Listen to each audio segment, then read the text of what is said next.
Sa Mindanao, muuswag mo asenso, handak bayan giniyan sa atong... This meeting is very important because we will be presenting our budget for the next fiscal year, sa 2025. Then, although we have already a prepared budget, we can amend all of this today. And I am suggesting that we adopt the zero-based budgeting concept. Not the historical. Kaya sa akin, katanaw-tanaw ko for the last 5 years na may province, katanaw ko historical.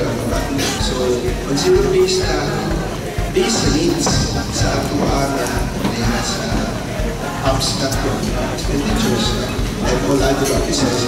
At ito na sa mga consecutive sa ako. Dili na ito na interpido ang mga budget.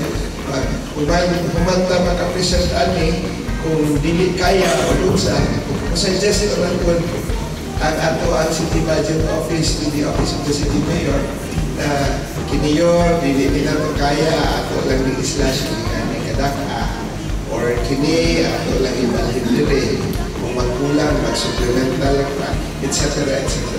There are remedies to on how to meet our aspirations as far as budgeting is concerned. Now, today is our chance. Mawala yung likod dito. No? So, walay rason na dili na ito ma-discharge ang function as the Working Peace and Project Council of the Police of all other agencies belonging to the POC. Kay kita may gahimo sa ako ang budget.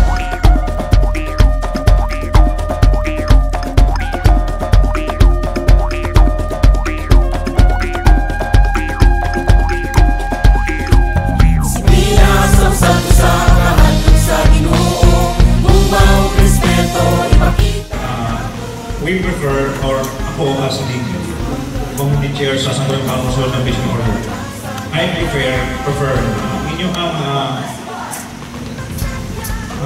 request na programs should be on operational aspect because you are not an organic unit of the local government unit of Orgeta. Naamoy MOE. There is no agency in the government has no MOE. Saying that sakto ba ko PNP, PNP o PFP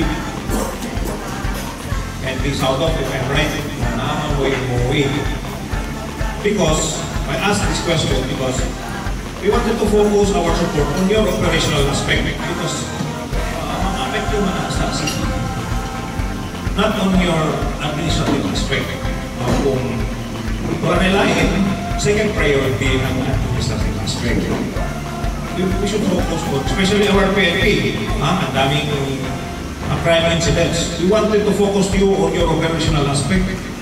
Kay as the chair of Vision Order sa Lungsod, I am after of your output. While we support you this, gusto nga mo ang iyong output ma-enhance. Really, na po, it's better na we will focus on your mission accomplishment. So, ma-enhance na mo kay susi, Chairman, hindi kung sa'y pinahanglan. Pero siguro, when you deliberate your budget also sa inyong respective agencies, especially the national uniform agencies, not to situate na nakafocus ng inyong present sa council more of operational.